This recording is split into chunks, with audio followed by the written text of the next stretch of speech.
Happy birthday to me. Celebrate this special day by embracing the year ahead with joy, purpose, and self-compassion.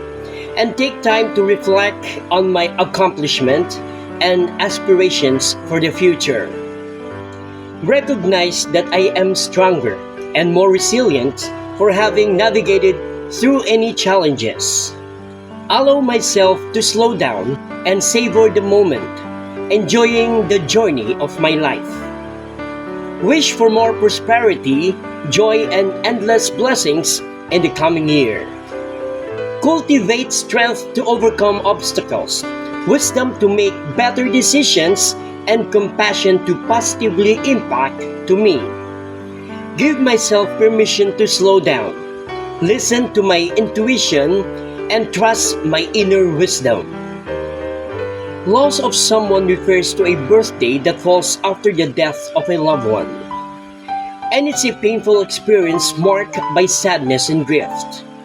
It's normal to feel a mix of emotions on this day, but there are ways to cope and honor their memories, such as reflecting on shared memories, engaging in an activity they enjoyed, or simply sharing a meaningful messages of remembrance.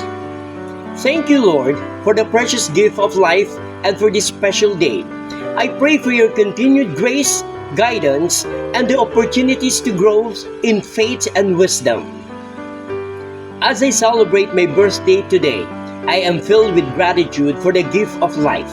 Another year has passed with it, countless experiences that have shaped who I am. Each day has been a blessing, an opportunity to learn, grow, and become a better version of myself.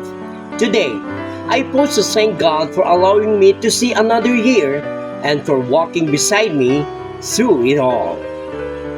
Life hasn't always been easy, and this past year was no exception. There were moments when I felt overwhelmed, uncertain, and afraid. But through every challenges, God has been my rock. His presence gave me the strength to keep moving forward, even when the road seems impossible. On this special day, I thank Him for the resilience He has instilled in me and for the lessons that have come from overcoming obstacles. One of the greatest blessings in my life has been the love and support of those around me. I am thankful for my family and friends who have been stood by me, offering encouragement, joy, and kindness. I believe that God placed these incredible people in my life for a reason. And today, I celebrate not only my birthday, but also the relationship that have enriched my journey. As I look to the future, I do so with faith in God's plan. I trust that He will continue to guide me, offering wisdom and strength as I face. I am excited to the opportunities, growth, and blessings to come.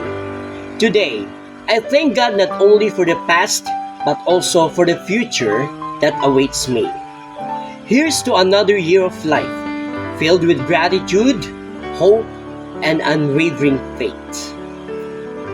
Today on my birthday, I just want to thank myself for being strong, patient, and brave to face challenges. Many things happened this year, and I am thankful for God giving me chances to improve and being a better person. Thank you, God. Again, happy birthday to me.